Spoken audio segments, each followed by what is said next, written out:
Issues. We have our commentators, PR specialist, communication specialist, Trish Cherson. Welcome, Trish. Morning, Wallace. And we have journalist and commentator Selwyn Manning. Selwyn, welcome to the show. Thank you, Wallace.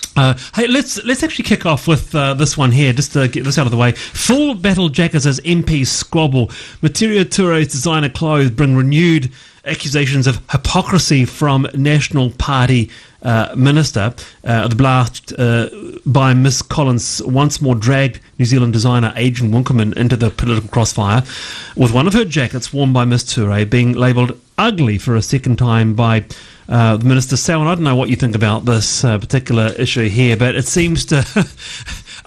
do you take notice of who dress? Is it important? But now it's gone into the issue of racism and all that. What do you think of this? Well, I'm such a fashionista, such a dandy in my clothes choice. Well, you're looking pretty sharp with your new beard. Very, no, very as I said George off here, Clooney. it's not a beard. I just haven't shaved for a while. There is a difference. Well, it suits you, doesn't it, Trish? Oh, it looks hot. Very hot. That's my perfect diversion, and that's what I think this whole issue is, Wallace. Oh, right, it's silly. Absolute nonsense. In some ways, I think hearing these kind of attacks coming across from the National Party I think it's sowing the mood on how they're going to approach the build-up toward campaign later this year. It's negative, and is the public got a tolerance for that type of negativity? Let's just come back to you on that. Materia Touray, who champions the poor, and every second speech is about poverty. You've got someone wearing a $2,000 designer jacket from Adrian Winkelman. Yeah, so what would you say to that? So she's supposed to walk around in a sack, is she? I think all of us are trying to actually progress our lives to a point where we can enjoy life without poverty or being able to express poverty on our sleeves. And I think that it's very churlish to actually suggest that fellow colleagues in Parliament,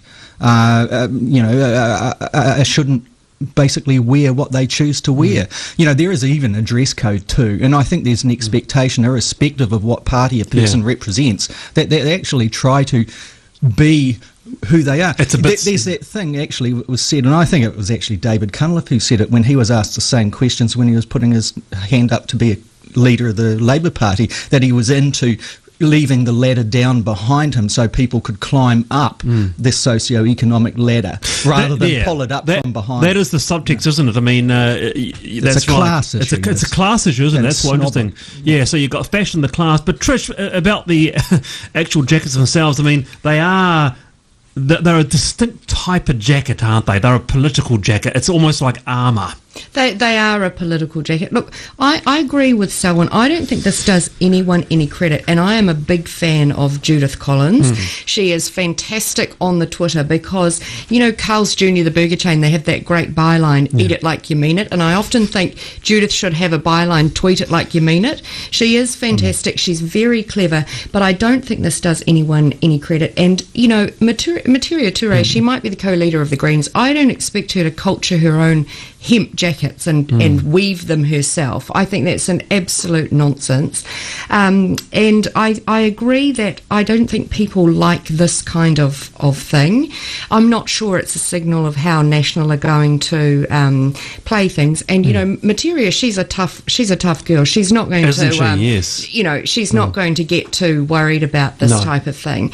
I don't think any of the jackets on display actually, it's not something that I would choose. Well, I'm not going to get into comment on that, but I think Selwyn is right. Let's face it, Parliament is our House of Representatives. There is a dress code. There's an expectation that you turn up and you and you have the right look.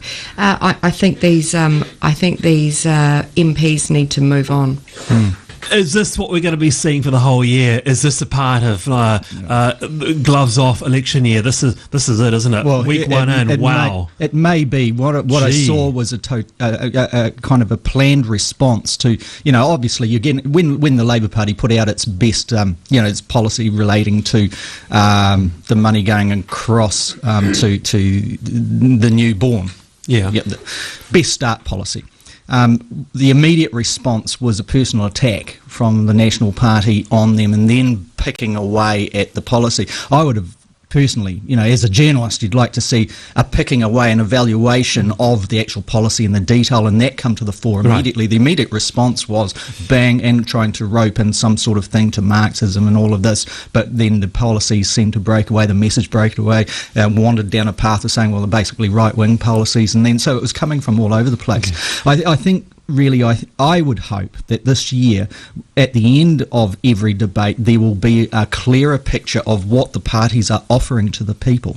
And these types of things can be a diversion away from them. It gets back into perhaps the front page colour image of an issue as opposed to the detail. I'm not saying everyone should be digging down into detail and kind of losing sight of some of the flamboyance of life, but let's stop the personal bickering, the pulling away of... It's a good message. Yeah. It's a good message. Well, I think too this year what you've seen, and I think it's something that all MPs this year need to think about.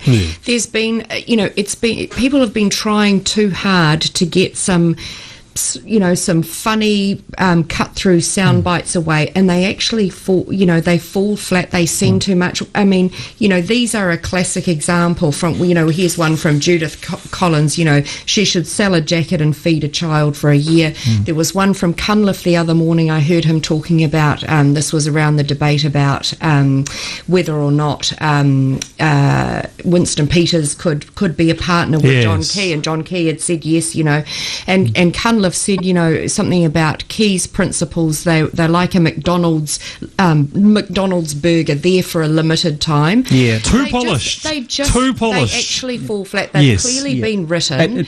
It may work in the debating chamber to get and rally the troops up around each other to think, the leader's onto it. But you're right. I think it washes away. That's something that really hasn't been talked about. Actually, the too polished soundbite. Be very, very careful. Be real. Be real.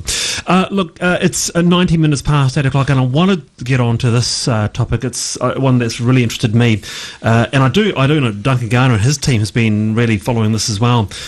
In the third degree, Tina Polder gets Privy Council appeal. Convicted rapist and murderer Tina Polder has been granted leave to appeal his convictions.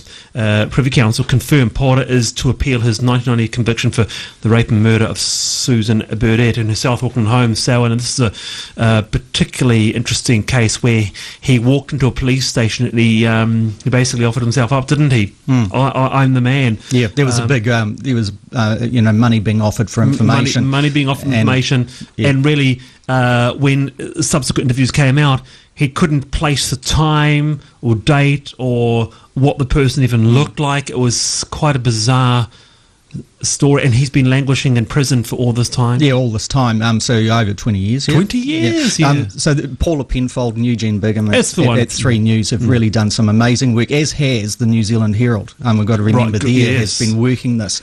So it goes back to, the policing, obviously, that Paula Penfold and Eugene were able to show on television, the footage of Porter being taken to the scene, not being a bit bewildered, not sure what was going on here. You could see the police thinking, well, is he trying to fudge this now? Is he trying to pull back, or is he really in no way knowing where he was? But it goes back, all of that is obviously going to be put out into the Privy Council kind of arena for them to consider. In my view, New Zealand, it's a shameful thing that we have to go to the other side of the world to actually get some sort of sense of progress and justice going for something like this. Has there been a miscarriage of justice? Well, certainly, with Malcolm Rewa in the frame there was always a perception in South Auckland, we were reporting down there at that time, that there was something majorly wrong with the Tina Pora side of that case. So at least from here, we've got some progress. One would have thought that the government would have moved on something within New Zealand interesting, quicker. Isn't it? Yeah. Well, what do you think about that, Trish? The government has moved on it, but it's going to be one of the last New Zealand cases eligible to appeal to the Privy Council. Well, in the last year, we've had some very interesting Privy Council decisions, and we've recently had the Lundy decision as well, which has, brought that case back into the frame. Let's remember in this case, in the first 2 trials, the forensic evidence clearly stated that Pora, there was no DNA link between Pora and Burdett's murder. And if you look at through the work that the Herald as Selwyn said, and Third Degree have done, he just didn't fit in this, especially once Malcolm Rewa came in the frame. Rewa was a solitary predator. It just didn't make sense that he would take a young guy on this. And you know, you talked about Third Degree showed the police interview in their piece, and also when they took Pora to look for the house, they literally had to lead him to the house. He had no idea which house it was, which would have rung alarm bells. You know, say I was on the jury on something like this, and we weren't. You know, so it's really difficult from the outside sometimes to get a grip of all of the evidence. But I would be wanting the police to show evidence that showed footprints at the crime scene. I know as a reporter that there was a lot of blood in that room where she was killed. Now, you would want evidence that showed Tina Pora's footprints, etc., in amongst that mess. Remember, it wasn't a kind killing here. And so there's a lot of things that is basic common sense kind of evidence that you would expect to be there. In my understanding, it wasn't. There was nothing to actually place him in that part, apart from a conviction and perhaps a certain amount of circumstantial and opportunity being presented. Yeah. We've got a bit to get through this morning. Your comments on the case or anything that we've been talking about here, radiolive.co.nz. Go to the Sunday Show page. My email is there. We're with Trish Sherson and Selwyn Manning. We're back after this. It's Sunday morning with Wallace Chapman. 27 minutes past 8 o'clock, just a few minutes to talk about Len Brown. Look, still in the news. I don't know when it will die away, but looks like not anytime soon. Len Brown has 20 regular staff, almost as many as Prime Minister John Key. The Department of Internal Affairs reveals Mr. Key's office employs 25 regular staff, not including staff seconded from other departments. And Len Brown has as many as that. I mean, what do you think? Why shouldn't he?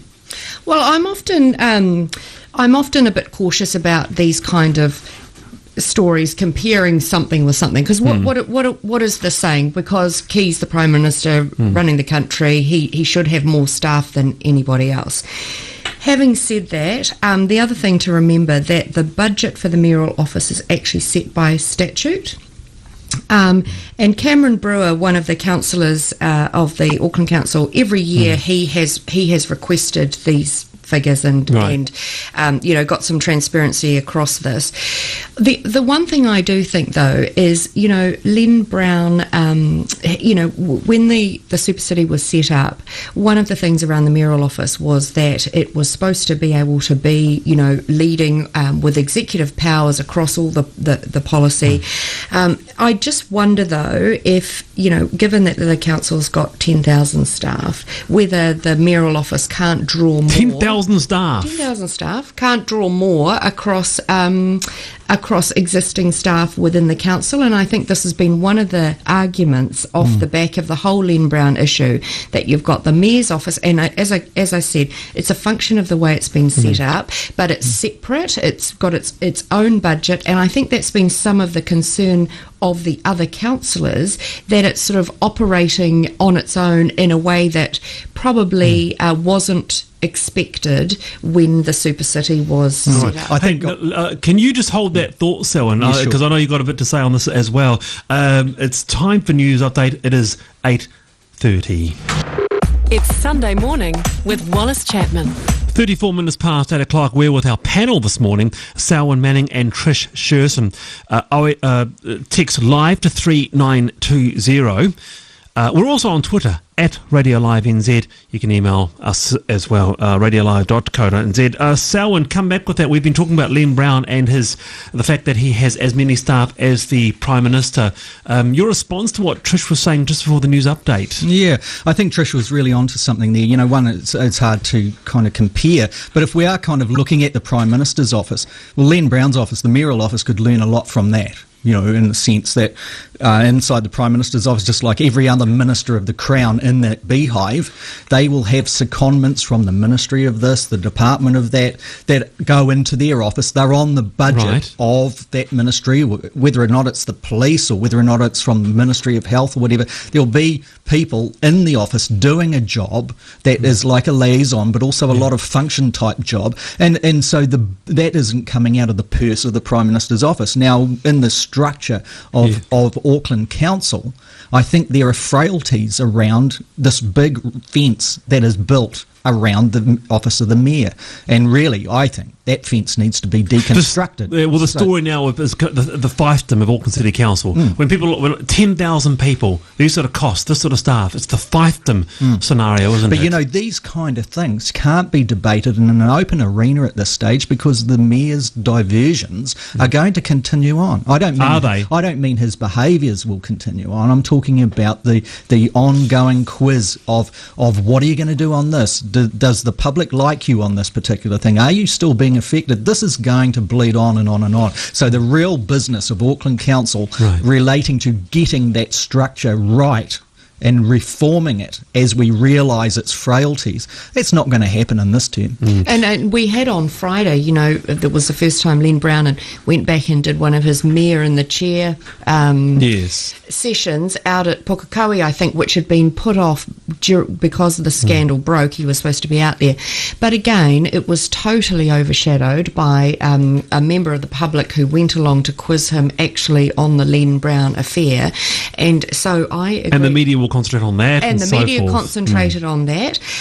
It might have been that the structure could have worked had we not had the Len Brown affair, because, you know, it was so that you had a strong mayor with strong abilities to lead the council, to get away from the factional and political infighting that we'd had previously that had prevented progress, so that it might have worked. But I think when we go to look at the Super City again, I think Selwyn is right, and that funding model based on the Prime Minister's office would be a good one. It is 8:37 here on Radio Live. It's Wallace Chapman. We're talking the politics and issues across the week with Trish Sherson and Selwyn Manning. Let's talk. It's been, a week in, and boy, what a week in politics. Selwyn Manning at his start hasn't well and truly. Who do you think's winning the battle so far? I mean, what do you reckon? David Cunliffe in the House, Labour being a bit doing the silent stuff. A couple of issues around. Whether he's been tricky or not, he's been moulded as the tricky leader, untrustworthy. So you got all that. What are you seeing so far? I think the two best performances in the opening of Parliament this year were John Key and David Cunliffe, as you would expect, the two head-to-head. The problems that came through was we were told late last year that what national strategy was going to be was to try and paint David Cunliffe as some sort of dodgy character that was short on the truth, that lied, did all of these things. We saw the beginnings of that. Did you see that last year? We were told that last year by some National Party insiders, and so this is coming true. You know, we see this seeding information out there. He's tricky, he's this, he's that. Now those, once again, we talked at the beginning of this program about diversions. They are diversions away from the policies that were rolled out. But if you're looking at performances and standing back from all of that, and like Trish said before too, David Cunliffe was firing the same kind of shots back at Key. And remember, Key has had to sustain for the last term in particular, the dodgy Key or the Teflon John type labels and all of these types of things. So it goes both ways. Yeah. But the performances in the House, I thought, standing back, looking at them, I thought, if it was on a leader-by-leader type of campaign this year, and one would expect when it gets into the campaign it'll probably evolve back down to that, or degrade down to that, I think they were right on each other. I can't see a situation displaying again where you have John Key and a leader of the Labour Party like Phil Goff standing on a stage, John Key turns around and says, show us the money. I could see that kind of thing being returned back. So David Shearer being let go as a leader and David Cunliffe in, it was the right decision then, Trish? I think in a parliamentary sense, absolutely it was the right decision, because I think when you've got a match-up between the two of them in the House, Cunliffe is not afraid of really being the equal of Key in the House and taking it to him. I still think, though, and this is what I hear a lot of people saying, and people who preface this by saying, hey, I've been a Labour voter, or I am naturally a Labour voter. There is still the issue for David Cunliffe, and it's let's not forget, this is ultimately, it's a popularity contest. It's whether you like the guy or not. That's the one, isn't it? And a lot of people still saying, don't like him. I just don't, there's something. Don't relate. There's something personal there. And Key still has this massive personal popularity out and about. Yeah, apparently just under half of New Zealand population still polls saying they like John Key the most. That's there. Formidable, isn't it? Yes, but there's still, and people I talk to too, perhaps they're different circles, but there is more than the fair share of people saying we just don't like John Key. If it comes down to these types of choices, I do think that there, and especially as the year rolls on, we get more exposure of the leaders of all the parties there. I think John Key is in a situation where he has met his match. I don't know if I talked to you both about it. I might have touched on it but not.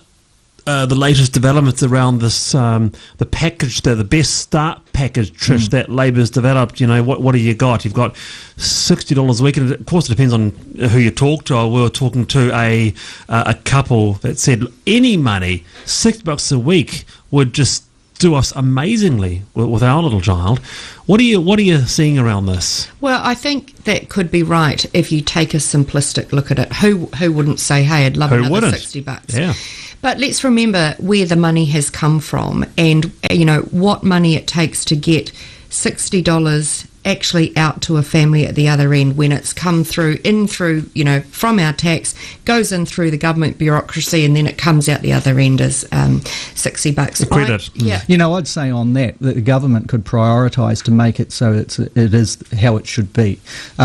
If we look at how much money is pumping offshore by way of offshore enterprises that are providing old age care in New Zealand, or continuing care, older people's health care, talking Bupa, you're talking Ryman's Healthcare, where money just floods off, taxpayer money floods offshore, isn't even consumed in the New Zealand domestic economy, then the New Zealand government, irrespective of what party is leading it, could do something about that.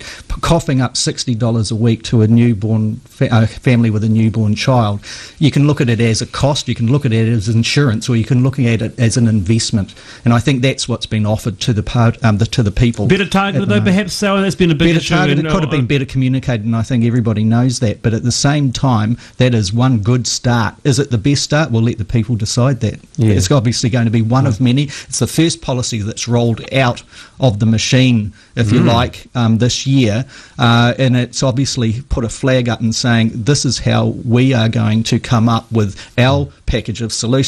So I think what we're seeing there is that old thing of where there's a problem, what is the cause of it? What is the effect on the population, and what are the solutions? Every party will have a version of solutions. It'll be like a menu, and the public can choose which they like. Yeah. 8:43 here with our panel. Now, Jamie White, ACT leadership hopeful Jamie White, is looking like he may be, in fact, I think that we might hear that later today, won't we? Or even tomorrow. He may well be the new leader of the ACT party, but John Boscawen's got the name recognition amongst many of us. He's been in Parliament before. Trish, what do you think? It's really interesting to me, obviously, having worked in ACT when they first came in 96. I think that Jamie White is the right choice for the party. It's interesting because the decision's being made by the ACT board, and ACT has had an interesting history of choosing its leaders. So in 96, when Prebble was appointed leader, it was pretty much an appointment by Roger Douglas, because he and Prebble had worked together before, obviously, in the Labour government. They're a good team. Douglas is the big picture guy. Prebble is the guy who actually, he's the implementer, he makes it happen. And I think Douglas was smart at that time. He realised that, ACT as a new party, it needed a saleable leader. Prebble's very, very smart, very good with the media, and that worked well. So that was sort of a, president picks leader. Next time round in 2004, when it was the change between Prebble and Hyde, ACT went down the route of a primary vote for the leadership, which actually turned into a shambles, and I think is a lot of the reason why ACT is at the point it is today, because the party effectively ate itself and the media just fed off that for weeks. It was very untidy. This time round they've gone back to the board making the choice, and I think, yes, Boscawen, well, he's got name recognition, but if you went probably to the wider public, even though he was an MP for quite a while, I'm not sure it's that strong. No. And I do think that this is absolutely a survival time for ACT. I think. Well, Jamie they're on White, 0.0%, aren't they? absolutely not even on the radar. Yeah. But I think absolutely need to be there. We need some smart centre-right thinking, and I think Jamie White could be good. And one of the things I like about White, and we've talked about this before, one of the problems ACT has had is not selling its messages, and he articulated that really well the other night at the public meeting when there was a bit of a beauty pageant for. Seems that was the tipping point that started to push him right into the fore. Is that right? I think that was recognised. It says here he's a former philosophy academic, Dr. White. He's written books and columns, worked as a management consultant. He argued in the Times in 2006 that bigotry, not concern for welfare, explained the illegality of drug use. He is for the liberalisation of drugs. Jamie White, Samhain. Yeah, well, I think, the Herald profile on Jamie White, is it yesterday? Yeah, I think it was certainly putting him right in the fore, and I think it's certainly, if you were looking at it from a public point of view, it put him and his credentials, his personality out there very well. It amazes me in a sense that, considering the polling of ACT, that we as a media consume so much of our time discussing its relevancy or whatever, but it is the right-positioned reformist party, so it is obviously a valid and important one, and obviously one that can push perhaps a party into government. Do you reckon it'll be back? I mean, will it be back, Samhain? I do. I think in Epsom, once you've got rid of the ridiculousness of John Banks's representation in Epsom and for the party, I think ACT will be back. I would imagine that National will push Goldsmith out there again, and the Epsom voter doesn't go for Goldsmith, and Goldsmith doesn't really warm to people in that way either. But I think really what we're seeing here is ACT people taking their party back. And I think we discussed this with Rodney Hyde last time I was on with you and Rodney. And it's the economic liberalisation groups retaking it. And that's any party that gets its soul back has got to be a good thing. Back to the libertarian roots, as Deborah Coddington said, where it should be. Well, I agree, and I think this has been ACT's problem. They have, as Jamie said, they've got to get out there and sell their messages. If you went to most people today and asked them what ACT stood for, very few would have any idea. And actually, it is a pretty simple philosophy for the party. It's it's smaller government and it's personal responsibility. Smaller government. Personal responsibility. And I do believe that it's good in a New Zealand parliamentary context to see people in parties that represent a particular ideology. I think so too. I actually know where they are there, and they're not hidden in the caucus somewhere. Yeah, and that's what I like about so White. Too. I think for a long time ACT has been afraid to actually sell its messages.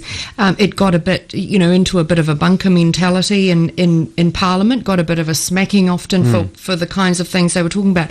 And I like that about White. He is unafraid of it. And you touched on the drug reform thing. He has made it publicly very clear that there are some personal things that he believe in, which would be probably even more libertarian than what ACT would be what have as saleable electorally. But he's very good at articulating the two and saying, well, as leader, that's not what I would be pushing. I guess the party will come down to Boscawen. He's been there, he's been in Parliament, he's been a minister outside of Cabinet. Has he got the kind of track record where he can have the hand on the tiller and steer ACT back to where it should be?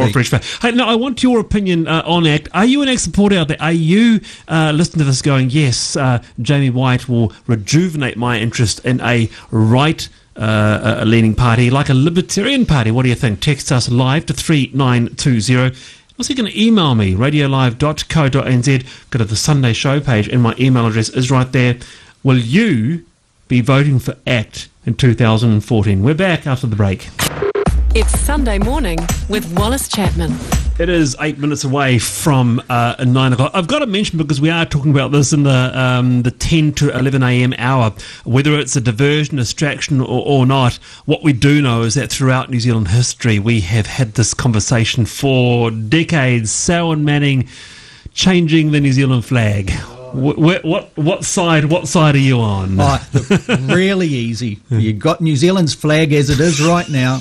Just grab that Union Jack and send it packing back to where it came from, and then you've got the perfect flag. You've got the Southern Cross sitting there with a blue background. There's Helen Clark. That was Helen Clark's choice. Oh, was it? I didn't hear that. But if you like the silver fern, we'll stick that up where the Union Jack used to be. It won't cost us anything, and it'll be a good flag. Yeah. Do you think it should be something that John Key makes a decision? Should it be a referendum? What do you think, Trish, about the flag? Well, I disagree that there's any need or reason to change it at all. No I think way. If you look at the elements of the flag as it is, we're still a member of the Commonwealth, so the Union Jack is there as part of our history. We're still sitting under the Southern Cross, and we're still surrounded by the Pacific. So the blue, the stars, and the Union Jack work David well. Farrer from Q-Blog calls it uninspiring. Well, I don't agree. And I heard the head of the RSA on Morning Report the other day, he made some very good points. One is, he said, we need an ensign, which has all the pageantry you would expect of it. This is not a symbol for a sporting event. Exactly. And he also said, a lot of people are saying, hey, let's have a black flag with a white, a silver fern on it. And he gave the example of the Air Force changing the roundel on their planes to a black circle with a silver fern. He said in a lot of areas where they were operating, they'd fly in, no one knew about the silver fern, and they actually mistook it for a white feather. So I don't think that could be helpful. We're waving our little feather. Zone. Our little feather. So I don't agree. I don't think it's something we need to. This debate is something we need to put our energy into. What's interesting here is what messages. Can I jump in on that? We've actually got the person at 10:30 who designed the silver fern for the All Blacks, and he's got a very interesting take on this at 10:30. Stay listening, Selwyn. What I see here is, what message is John Key trying to do here? Is he trying to say that he actually respects referendum and he's going to act on them? So does that mean he's going to take the last referendum of 2011 about the sale of state assets more seriously? Or is he kind of saying here that the National Party is going to rethink its reconnection to Britain? Is he going to, by degrees, start to develop New Zealand as an independent Pacific Island state? Are these the signals that he's trying to put out there? If they are, well, let's debate those. Or is it a diversion? Is it a legacy move from Key? That's interesting. Is it a legacy move? What I think that at the is end of the day? interesting. A legacy move. I think it's a political move. I think right through this year, when he sees the other party starting to assume a particular stance on any issue, John Key is going to go in there with a moderate kind of response and take the limelight. All right. Move them out of the way. Mike says the silver fern is associated more with sports. Leave it at that. The Tino Rangatiratanga flag is a flaw that divides people. I actually quite like that design. I think it's quite strong. Some call it separatism. The real issue is a false flag engineered by John Key as an election ploy. But Trish, I want to hear more about this legacy theory about the flag. Well, if you think about Key, he's heading potentially into his third term. He's got massive popular support. He's riding the wave of, what others are calling New Zealand's rock star economy. And if you were the Prime Minister, it gives you the confidence, perhaps, to do some of these things, to think about, at the end of the day, when you finish up as PM, what are people going to remember about you? I mean, changing the flag, it's a big deal. It would stand then in history. But I come back again to the RSA, and I think this is a good point. Remember the thousands of men who have fought and died under this flag. And people who are for the change say, the RSA, they always argue those kinds of things because they don't want change. If you think about that, their point of view, I think it's a very, very valid one. All right. It is 3 minutes away from 8 o'clock. Very briefly, let's just touch on this quite interesting story here. School uses tags to identify voluntary donors. A primary school, Whangaporoa Primary School, gave out the 2014 donation paid tag upon payment of the donation. So some kids have them, some kids don't. I know you're in touch with the schools in South Auckland a bit there, Sal. And what do you think about this voluntary donation tag? It seems to divide the of course it does. donors. It's awful. If the school wants to consider it a debt, we'll make it a fee as opposed to a donation, and then seek remedy through debt collectors or something. Don't go and label some sort of Star of David on the shoulders of the kids. Good. That's heavens. awful. No, Sal. I agree. It's awful. And the key words are these are voluntary donations. And when you're sending kids back to school at the start of the year, it's like somebody actually is mainlining from your wallet. The money is just flying. By the time you've got the shoes and the uniform and whatever else, I think this is really wrong. And let's face it, in some of these stories, and I saw, was it Whangarei Boys High School? There was a story yesterday about how they're going to put boys into the hall who haven't, whose parents haven't paid the voluntary donation. No, that's have them not- sit no, in the no. hall Segregation. for a day. None of that. I think that's wrong. And one of the mothers in that story said, "Hey, look, it's I've got $60 to pay, but I couldn't pay it till the next Tuesday." I don't think people are literally not, are trying not to pay. And for a lot of families, they've already paid their school dues through their tax. Yeah, Agree. Yeah. Hey, we totally agree on that one. It's a shocker. Hey, Trish Jerson, thank you so much for joining us. Sal Manny, thank you very much indeed. Very welcome. Go out and enjoy the beautiful day out there And have a shave, mate. Yes, and have a shave. That's right. Get yourself tied.